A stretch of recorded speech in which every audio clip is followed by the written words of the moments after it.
ಯಾವ ಯುದ್ಧದ ನಂತರ ಇಡೀ ದೇಶವೇ ಶಾಂತಿಯ ಆಳ್ವಿಕೆಗೆ ಹೋಗಿತೋ, ಯಾವ ಯುದ್ಧದ ನಂತರ ಸ್ವಾಭಿಮಾನಿ ದೇಶವನ್ನೇ ನಾಶ ಮಾಡಿತೋ, ಅದಾದ ಬಳಿಕ ಸುಮಾರು 30 ವರ್ಷಗಳವರೆಗೆ ಭಾರತ ಸಂಪೂರ್ಣವಾಗಿ ಯುದ್ಧದಿಂದ ಹಿಂದೆ ಉಳಿದಿತ್ತು.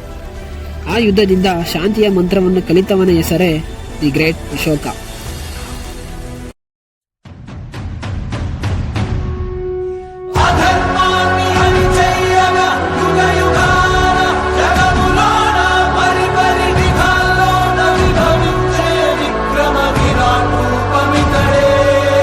ಚಂದ್ರಗುಪ್ತ ಮೌರ್ಯನ ಆಳ್ವಿಕೆಯಲ್ಲಿ ಶುರುವಾದ ಮೌರ್ಯರ ಆಳ್ವಿಕೆ ಭಾರತವನ್ನು ಏಕಚಕ್ರಾಧಿಪತಿಗೆ ತರುವ ಕನಸನ್ನು ಹೊತ್ತಿದವರು ಚಾಲುಕ್ಯರು. ಚಂದ್ರಗುಪ್ತನ ಪಾಲಿಗೆ ಆಚಾರ್ಯ ಚಾಲುಕ್ಯರು ಬಹುಮುಖ್ಯ ಪಾತ್ರವನ್ನು ವಹಿಸುತ್ತಾರೆ.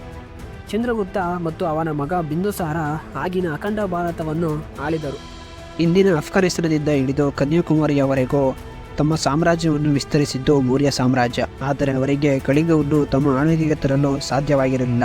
ಕಳಿಂಗ ಅಂದರೆ ಇವತ್ತಿನ ಒಡಿಶಾ ಮತ್ತು ಆಂಧ್ರ ಪ್ರದೇಶದ ಕೆಲವು ಭಾಗಗಳನ್ನು ಒಳಗೊಂಡಿತು. ಕಳಿಂಗವು ಸಮುದ್ರದ ತೀರದಲ್ಲಿ ವ್ಯಾಪಾರ ಮಾಡುತ್ತಿದ್ದ ಸಂಪತ್ಭರಿತ ದೇಶ. ಅದಕ್ಕೆ ಅದನ್ನು ಆಕ್ರಮಿಸಿಕೊಳ್ಳಲು ಮೌರ್ಯ ಸಾಮ್ರಾಜ್ಯದ ಚಂದ್ರಗುಪ್ತನ ಮಗ ಬಿಂದುಸಾರ ಹಲವು ಬಾರಿ ವಿಫಲನಾಗಿದ್ದ. ಅಲೆಕ್ಸಾಂಡರ್ ನಂತರ ದಿ ಗ್ರೇಟ್ ಎಂಬ ಪದವನ್ನು ಹೊಂದಿದವನು ದಿ ಗ್ರೇಟ್ ಅಶೋಕ. ಅಶೋಕ ಬಿಂದುಸಾರನ ಮಗ, ಚಂದ್ರಗುಪ್ತನ ಮೊಮ್ಮಗ. ಅಶೋಕ ತಾತನನ್ನೇ ಮೀರಿಸುವಂತ ಸಾಹಸಿಯಾಗಿದ್ದ. ಇತಿಹಾಸದಲ್ಲೇ ತನ್ನ ಹೆಸರನ್ನು ಅಚ್ಚು ಇಳಿಯುವಂತೆ ಮಾಡಿದ್ದ ಅಶೋಕ ಯುದ್ಧದಲ್ಲೂ ನಿಪುಣನಾಗಿದ್ದ. ಬಿಂಬಿಸಾರನ ನಂತರ ಕ್ರಿಸ್ತಪೂರ್ವ 268ರಲ್ಲಿ ಅಶೋಕ ಸಿಂಹಾಸನವನ್ನೇರಿ ಮೌರ್ಯರ ಆಳ್ವಿಕೆಯನ್ನು ಮುಂದುವರಿಸುತ್ತಾನೆ. ತನ್ನ ಆಳ್ವಿಕೆಯಲ್ಲಿ ಕಳಿಂಗವನ್ನು ವಶಪಡಿಸಿಕೊಳ್ಳಲೇಬೇಕೆಂದು ಅಶೋಕ ಸುಮಾರು 3 ಲಕ್ಷ ಕಾಲಾಳುಗಳು, 50 ರಿಂದ 60 ಸಾವಿರ ಅಶ್ವಪಡೆ, 30 ರಿಂದ 40 ಸಾವಿರ ಗಜಪಡೆಯನ್ನು ಸಿದ್ಧಪಡಿಸಿಕೊಂಡು ಯುದ್ಧಕ್ಕೆ ನಿಂತಿಯೇ ಬಿಟ್ಟ. ಅಂದಿಗೆ ಕಳಿಂಗವನ್ನು ಆಳುತ್ತಿದ್ದ ರಾಜ ಅನಂತ ಪದ್ಮನಾಭ. 1.5 ಲಕ್ಷ ಕಾಲಾಳುಗಳು, 28 ಸಾವಿರ ಅಶ್ವಪಡೆ, 1,000 ಗಜಪಡೆಯನ್ನು ಇಟ್ಟುಕೊಂಡಿದ್ದ ಅನಂತ ಪದ್ಮನಾಭ ಅಶೋಕನಿಗೆ ಸುಲಭದ ಮಾತಾಗಿರಲಿಲ್ಲ. ಕ್ರಿಸ್ತಪೂರ್ವ 261ರಲ್ಲಿ ಕಳಿಂಗದ ವಿರುದ್ಧ ಅಶೋಕ ಯುದ್ಧವನ್ನು ಸಾರಿಯೇ ಬಿಟ್ಟ.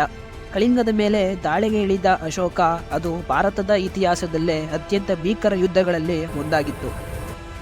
ಯುದ್ಧ ಭೂಮಿಯಲ್ಲಿ 1 ಲಕ್ಷಕ್ಕೂ ಹೆಚ್ಚು ಜನರು ರಕ್ತದ ಮಡುವಿನಲ್ಲಿ ಬಿದ್ದಿದ್ದಾರೆ.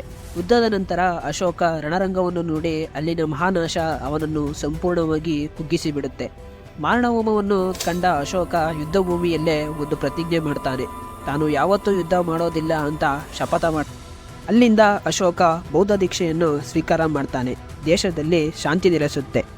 ರಾಜ್ಯದ ಎಲ್ಲೆಡೆ ಬೌದ್ಧ ಧರ್ಮವನ್ನು ವಿಸ್ತರಿಸಲು ತನ್ನ ಮಕ್ಕಳಾದ ಸಂಘಮಿತ್ರ ಮತ್ತು ಮಹೇಂದ್ರರನ್ನೇ ಕಳುಹಿಸುತ್ತಾನೆ.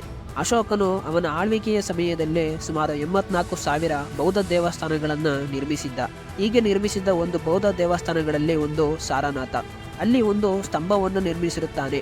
ಅಲ್ಲಿ ಇದ್ದ 4 ಸಿಂಹಗಳು ಮತ್ತು ಅಶೋಕ ಚಕ್ರವನ್ನೇ ನಮ್ಮ ದೇಶದ ಲಾಂಛನವಾಗಿ ಅಳವಡಿಸಿಕೊಳ್ಳಲಾಗಿದೆ. ಯುದ್ಧವನ್ನೇ ತ್ಯಜಿಸಿದ ಅಶೋಕನ ಕೊನೆಯ ದಿನಗಳು ಸುಖಕರವಾಗಿರಲಿಲ್ಲ. ಬೌದ್ಧ ಧರ್ಮವನ್ನು ವಿಸ್ತರಿಸಲು ಅರಮನೆಯನ್ನೇ ಬಿಟ್ಟು ಹೋಗುತ್ತಾನೆ. ಆದರೆ ಅವನ ಸಾವಿನ ಬಗ್ಗೆ ಇಂದಿಗೂ ಕೆಲವು ಅನುಮಾನಗಳು ಇವೆ.